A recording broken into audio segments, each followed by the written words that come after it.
Hi guys, in this video we're going to talk about how to write a paragraph length argument, and it's not too bad. You probably already know how to do this at least a little bit, and we're just going to make sure that you are doing a couple of things and that you know a couple of points about how to make sure you get points on this on the AP test.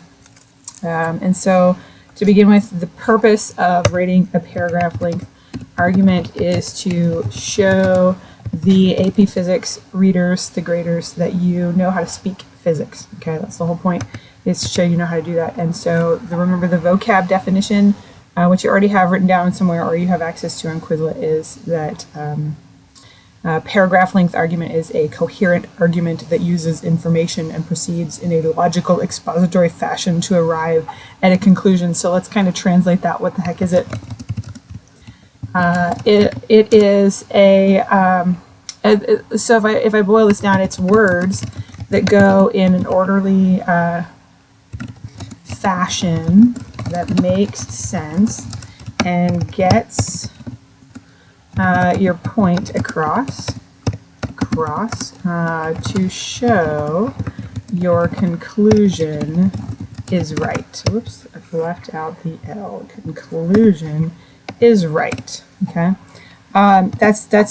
it's an argument. So you're trying to prove something that you said is correct. Okay, if you forget what you said or you don't prove that what you said is right, then you're probably not going to get all of the points. Usually the paragraph length arguments are worth more than 1 point. And so you have to make sure you get all of that across. So a useful way to get this done is to use a tool to help your brain organize information called a CER, which you have been doing since middle school. I know that because I have a middle school aged kid at one point in time who brought these home. And so I've seen them before. And CER stands for claim, evidence, and reasoning. Okay? So as long as you hit all of those pieces in your paragraph length argument, you're going to be okay. But the important part is that you're doing some explaining and that you are using words. So if I make this bold so you can remember that, words, it's all about your words. One of the things that students have done in the past, especially when AP Physics 1 first started, is that they were still using math only. They were using calculations and derivations to prove their point. But if you don't use any words, you are totally not going to do that. Sometimes your evidence could be equations. But if you don't use words to explain why that equation is helpful to show your point, then you are missing the point.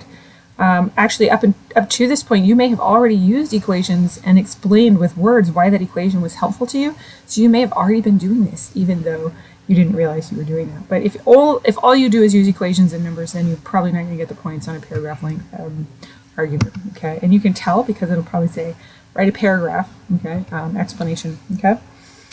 So we're going to talk about this. The claim is your answer. Okay. What do you think? What do you think the answer is? Okay. You have to actually say, I think the answer is yes, no, right, left. What do you think the answer actually is to the question? Okay. Answer the question. And your evidence is things that help you know. Things that help you know you are right.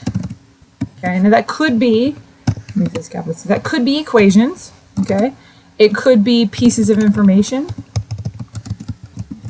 that are said in the question. It could be, remember in the free response questions that it's like question 2, part A, part B, part C, part D, and so it might be a previous part of the question. It might be some part about the question, like maybe you know that it's dropping from rest. Maybe you know that you're not on Earth. Maybe you know that there are two forces. Maybe you know something about what's going on, and that is part of your evidence. Okay, it really just depends on the situation. But it's pieces of information from the question that help you know that. Maybe it is some law of physics. Okay, maybe it could be anything. Anything that helps you know that you are right is a piece of evidence. Okay. And the reasoning part is where you draw the connection. So this is your actual, this is where the words are really important. So this is how. I'm gonna make that bold too. How, okay? How do the things that you said, okay? How do the things you said show you your answer is right? Okay, that's where the explanation comes in. That's where most of the words are going to matter, and those really need to come last. Okay, so you state your claim, you say what evidence you're using, and then you say those things show me because. Okay, this is where you're going to use words like because. Use words like because. Okay. Put those in little quotes there because you have to be like because is probably going to be in there somewhere. Okay. For your reasoning, I know because or since. Okay, or things like that. Okay, and so now I have a wonderful example for you. It's lovely. Okay. Okay, so here's our question. This is not going to be on the AP Physics test. This is just an example. It's a non-physics example, although it's kind of closely related to physics. Okay, but it's a non-physics example.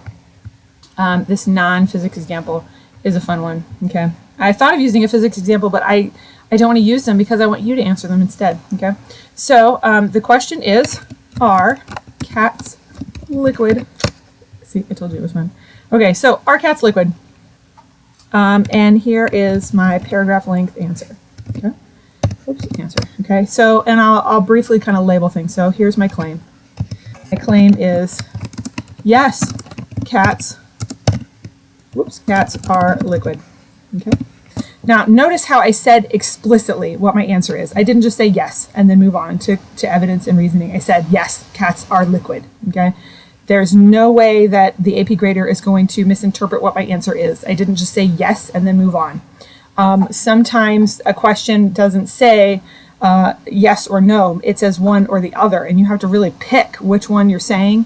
And so a simple yes or no is insufficient. So make sure you're stating exactly what you mean. Okay, don't leave anything up for the reader to interpret. Okay, yes, cats are liquid. Okay, now here is I'm going to state some pieces of evidence. Okay, so a liquid is a substance that has a definite volume, but a variable shape. Okay, definite volume, variable shape. Definite volume, variable shape. Whoops. Depending on the container, it is plastic. Okay. And then here's my other. Here's my other piece of evidence. It's pictorial evidence. This is great. Whoops, I did not click there. Here we go. Okay. Here's my piece of pictorial evidence, which you can't do on the AP Physics, but you could draw a picture. Okay. So I could totally draw this picture. I can't draw this well, but if I needed to, in my I'll put this up here. You can also include as evidence drawings. Okay. If you needed to draw a picture as a piece of evidence, you totally could. So we'll pretend that I drew that picture because I'm that awesome of an artist. I even colored it because I had colored pencils with me on the AP test. I don't know. You could do that. And so there's my other piece of evidence. And so now I need my reasoning. Okay.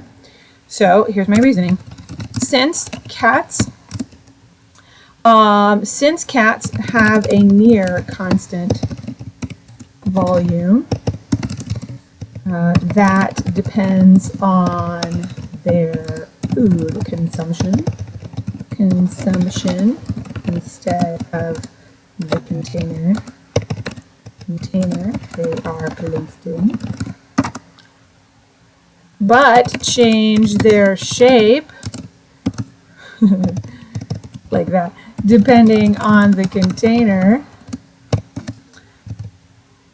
cats meet the criteria to be considered a liquid.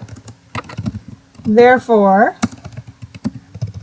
does a comma go there? I don't know. Cats are a liquid. Do you see what I did there? So I've got my claim that cats are liquid. I've got my evidence, which includes the definition of a liquid and a picture, which I drew, of cats filling containers. Well, they're not filling the container, but they have, this cat is a square. There's one that's like a sphere. Here's one that's in like a cup. And there's another rectangular cat. So I've got 3 different shaped cats, okay, that have changed shape to fit their container. And then I'm explaining how the definition and what these cats are doing show that a cat is in fact a liquid because it meets that criteria. And then I stated my claim one more time, just for good measure. Okay, so I have made my claim, stated my evidence and my reasoning. It's a paragraph with a drawing in the middle. I could also put my drawing off to the side if I needed to. And so I have written, oh, you can't even see my whole thing. Let me push enter. There you go. There is my paragraph length argument that cats are liquid. Okay, so this is what we're doing. You've probably done this numerous times. In the practice, there is in the book some questions where you can write out an explanation. In the AP Classroom, there are some questions where you'll write out an explanation. The teacher can help you think about whether or not you are meeting the criteria, that claim, evidence, and reasoning to be able to get enough points on a paragraph length essay. And then there's a checkpoint, which you're just going to write a paragraph length essay, paragraph length argument. So if you have any questions, make sure you ask your teacher, but don't stress about this one. It's not the end of the world. Okay. Thanks for watching.